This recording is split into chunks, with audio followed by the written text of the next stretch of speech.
So here's 3 top tips to really save you time.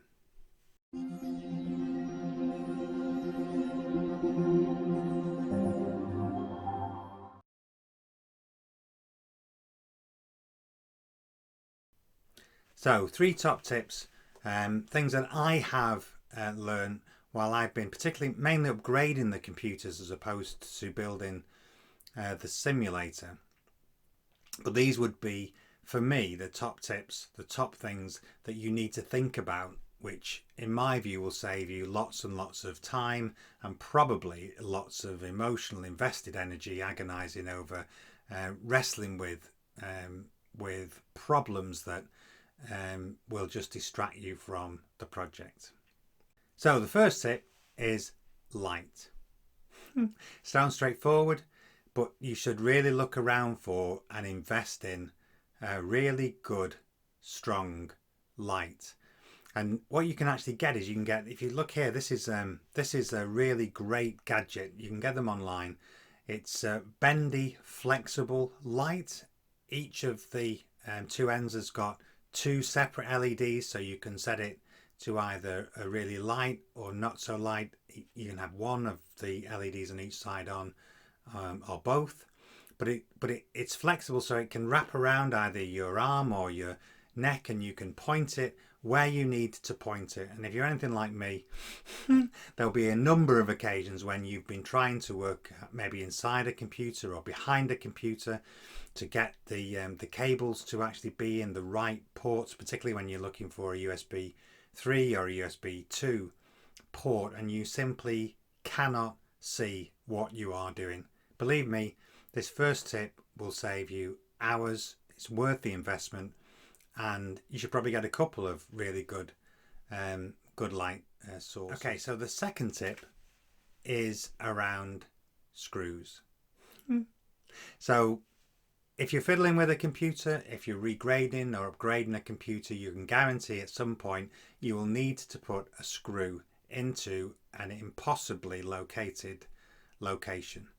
Now, some of those will be really tiny screws, maybe for the motherboard upgrade, or the ones that I found most difficult, if you've got a really large graphic card and you're trying to put the graphic card retaining screws in, particularly if you've got a support bracket for one of the bigger cards, they can be really, really challenging. And so here's the second top tip. In my opinion, this is probably, again, vying for the top spot in terms of time saving for me, and also in terms of relieving and reducing frustration, is blue tack. So if you look here, if you just get a little bit of blue tack, put it on the top of the screw, put the screwdriver into the screw, and then you can get it into pretty much any intractable location that you wish. Short, quick, and I don't know how many hours I will have spent probably losing screws inside the computer and having then to shake it or turn it upside down, or trying to actually get it away from the motherboard to avoid a short circuit. So for me, this is a really, really top tip, and I hope you find that useful.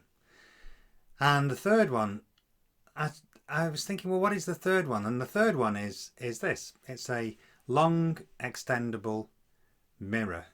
They come in a lot of the PC toolkits. They can be bought separately online, but again, I can't imagine the number of times that I have had to either put a cable in a particular point that's intractable.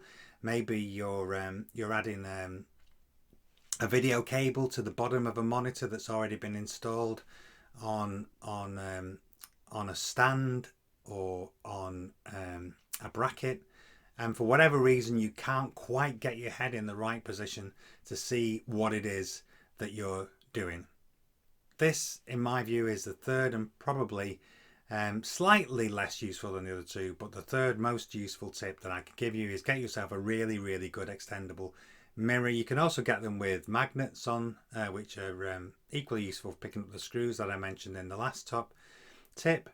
And the mirror will save you, again, hours, and at least then you will be able to see what you're doing. And combining the mirror with the light, happy days. and it will save you hours of frustration.